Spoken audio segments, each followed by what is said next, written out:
अभिनय क्षेत्रात करिअर करण्यासाठी म्हणून जो एक स्ट्रगलर वर्ग इथे धडपडत असतो, अनेक वेळेला असं बघायला मिळतं की त्यातल्या अनेकांची ह्या ना त्या प्रकारात काही ना काही पद्धतीत फसवणूक झालेली आहे. तर हे अनुभव काही नवीन नाहीयेत. 10तले 8 लोक तरी कमीत कमी तुम्हाला सांगतील की हो, आमची या ठिकाणी या पद्धतीत फसवणूक झाली.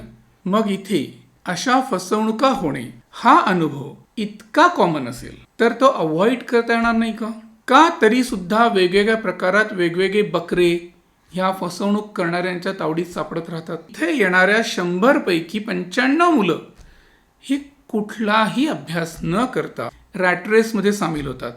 एक ओव्हर कॉन्फिडन्स मनात घेऊन धावत सुटायचं, हा एक फंडा कॉमनली बघायला मिळतो. मग अशा पद्धतीत जी लोक अंधळेपणाने धावत सुटलेत ते कधी ना कधी कुठे ना कुठे कुठल्या ना कुठल्या तरी खड्ड्यात तर पडणारच आहेत. त्यावेळेला नेहमीप्रमाणे एक ब्लेम गेम सुरू होतो.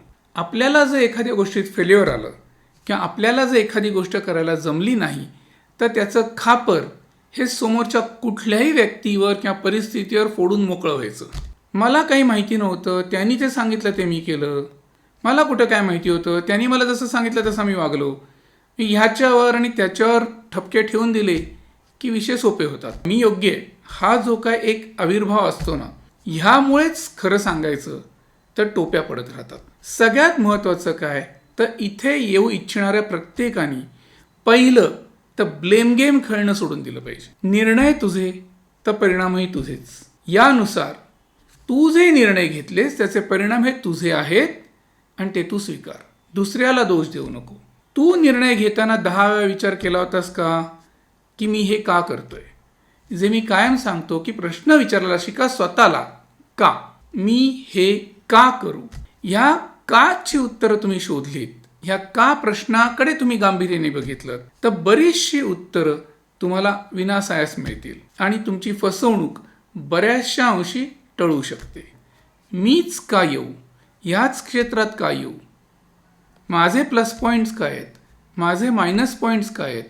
हे क्षेत्र नक्की काय आहे? इथे कशा प्रकारची कामं चालतात? मी कुठल्या प्रकारच्या कामाला योग्य आहे? ह्या पद्धतीत तुम्ही त्या प्रश्नांची उत्तरं शोधत गेलात तर निश्चितच तुमचा मार्ग हा खूप सोपा होत जातो आपोआप.